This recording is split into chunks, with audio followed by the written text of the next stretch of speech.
విశాఖలో మట్టి కుప్పలో 2 గుర్తులేని మృతదేహాలు లభించడం కలకలం రేపింది. శ్రీనగర్ జంక్షన్ వద్ద నిర్మాణంలో ఉన్న Srinagar Sabbavaram port connectivity road పనుల్లో ఈ మృతదేహాలు బయటపడ్డాయి. తెల్లవారుజామున డంపర్ లారీలతో మట్టి వేస్తుంటే కుప్పలో 3 మృతదేహాలు కనిపించాయి. పూర్తిగా డీకంపోజ్ అయిన స్థితిలో గుర్తించారు. మట్టిలో పాత తలగళ్ళు, బొంతలు కూడా లభ్యమయ్యాయి. మృతులు ఎవరు, ఎక్కడికి ఎలా వచ్చాయి అనే కోణంలో దర్యాప్తు చేపట్టారు పోలీసులు.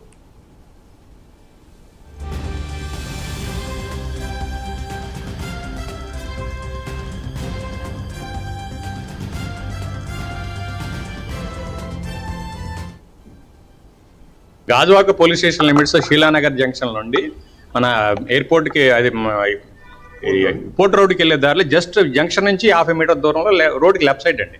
ఇక్కడ చూడండి, ఇక్కడ అంతా కూడాను రకరకాల ప్లేస్ నుంచి డంప్ చేసిన మట్టి అవశేషాలన్నీ ఉన్నాయి. దాదాపు ఇది డంపింగ్ యార్డ్ లాగా యూజ్ చేస్తున్నారు పబ్లిక్. అదేవిధంగా ఈ ప్లేస్లోనే సైమల్టేనియస్గా రోడ్డు కూడా ఫామ్ అవుతా ఉంది. దానికి ఎక్స్టెన్షన్ రోడ్డు ఫామ్ అవుతా ఉంది, పోర్ట్ రోడ్డుకి ఎక్స్టెన్షన్. అయితే రాత్రి ఎవరో సంబడి ఈ మట్టిని ఎక్కడి నుంచో తీసుకొచ్చి ఇక్కడ డంప్ చేసినట్టుగా అనిపిస్తూ ఉంది. ఈ మట్టిలో 2 శవాలు కనపండి. ఒకటి మగ శవం, రెండోది ఆడ శవం. మగ శవం, ఆడ శవం రెండు చూస్తే ఏమనిపిస్తుందంటే మెడలో ఈ పూలమాలలు ఉన్నాయి, పక్కన పడేసి ఉన్నాయి. అదేవిధంగా చుట్టూ తెల్లటి బట్ట కట్టేస్తుంది అనమాట. శవాన్ని చుట్టూ వేసి ఉంది. అదేవిధంగా ఆడ శవము మరి 2 కట్టయి ఉన్నాయి. అక్కడ కూడా చెక్కలు ఉన్నాయి. అదేవిధంగా పొర్రెలు, ఎముకలు అవన్నీ ఉన్నాయి ఆ మట్టిలో. దీన్ని మట్టి చూస్తూ ఉంటే ఎక్కడో శ్మశాన ప్రాంతంలో ఈ డిగ్ చేసి ఆ మట్టిని తీసుకొచ్చి ఇక్కడ డంప్ చేసినట్టు అనిపిస్తూ ఉంది. మనకున్న సమాచారం ప్రకారం రాత్రి సుమారు 2-3 మధ్య ఈ మట్టి వచ్చినట్టుగా తెలుస్తూ ఉంది. మరి ఎవరో తీసుకొచ్చి డంప్ చేశారో, మరి ఎటు నుంచి తీసుకొచ్చారో అనేది దాన్ని ఇన్వెస్టిగేషన్ జరుగుతుంది. ఇది మనకు క్లియర్గా తేలడం ఏంటంటే ఈ బాడీస్ అన్ని కూడా, ఈ 2 డెడ్ బాడీస్, ఆడ ఒక శవము, అదేవిధంగా మగ మనిషి శవం, 2 కూడాను శ్మశాన ప్రాంతం నుంచి తీసుకొచ్చిన మట్టిగా తెలుస్తూ ఉంది. కాబట్టి వేరే అనుమానం లేదని క్లియర్గా అర్థం అవుతుంది. అయితే ఎక్కడైందనేది ఇందాక నాకు చెప్పుకున్నట్టు విధంగా ఇన్వెస్టిగేషన్ చేయడం జరుగుతుంది. ఇప్పుడు మళ్ళీ మట్టి అంతా కూడా వెరిఫై చేస్తాము. ఈ కింద అంతా కూడా మొత్తం ఓపెన్ చేస్తే మరి శ్మశానం కాబట్టి దానికి తగ్గట్టుగా ఎముకలు, పొర్రెలు, తర్వాత రకరకాల దాని అవశేషాలన్నీ కూడా దీంట్లో బయటపడే అవకాశం ఉందని చెప్పేసి అనుకుంటున్నాం. ఇప్పుడు వాటిని ఓపెన్ చేస్తాం, మట్టిని ఓపెన్ చేస్తాం. పూర్తి సమాచారం ఇచ్చేందుకు మా కరెస్పాండెంట్ నరసింహ జరుగుతుంది. నరసింహ, అసలు ఏంటి, ఏమైనా ఇన్ఫర్మేషన్ ఏమైనా తెలుస్తుందా?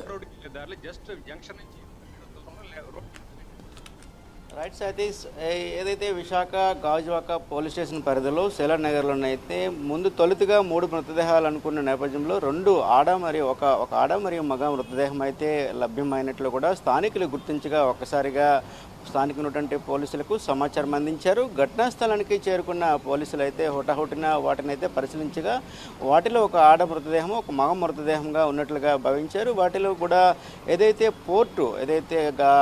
సభవరం నుంచి కూడా విశాఖ పోర్టుకు వెళ్ళే కనెక్టివిటీ రోడ్డును కూడా నిర్మాణ పనులు చేస్తున్న నేపథ్యంలో ఈ యొక్క నిర్మాణ పనులు చేస్తున్న నేపథ్యంలో ఒక్కసారిగా ఏదైతే రోడ్డు నుంచి కూడా వచ్చినటువంటి పనులను కూడా ఈ యొక్క లారీతో వచ్చిన మట్టిని అక్కడ వేస్తుండగా వాటి నుంచి వచ్చిన ఎముకలు, పొర్రెలతో కూడిన మృతదేహాలు కూడా బయటకు లభ్యమైనట్లు కూడా గుర్తించారు. ఒక్కసారిగా ఏదైతే ఈ మట్టి యొక్క మృతదేహాలను ఇతర ప్రాంతం నుంచి కూడా డంపింగ్ చేస్తూ ఇక్కడికి తీసుకొచ్చినట్లుగా తెలుస్తుంది. అదే ఈ యొక్క మృతదేహాలు రీత్యా కూడా ఒకసారిగా బయటపడడం రీత్యా కూడా ఇది ఇతర శ్మశాన వాటి నుంచి తీసుకొచ్చారా, ఎక్కడి నుంచి తీసుకొచ్చారనే కోణంలో కూడా ఏదైతే సిఏ వాసునాయుడు అయితే చెప్తున్నారు. ఇక్కడ అనే కోణంలో కూడా దర్యాప్తు చేస్తున్న పరిస్థితి నెలకొంది. అదేవిధంగా ఎవరో కూడా గుర్తుపట్టలేని విధంగా మృతదేహాలు ఉన్నట్లు కూడా ఒకవైపు అయితే చెప్తున్నారు. దీనిపై ఘటనకి సంబంధించి కూడా పూర్తిగా దర్యాప్తు చేస్తున్నామని కూడా ఒకవైపు అయితే పోలీసులు అయితే చెప్తున్న పరిస్థితి నెలకొంది. ఈ మృతదేహాలతో పాటుగా కొన్ని అవశేషాలు, తలగడలు, దిండులు కూడా ఉండడం కూడా ఒక్కొక్క రకంగా చర్చనీయాంశంగా మారింది. ఏదేమైనా కూడా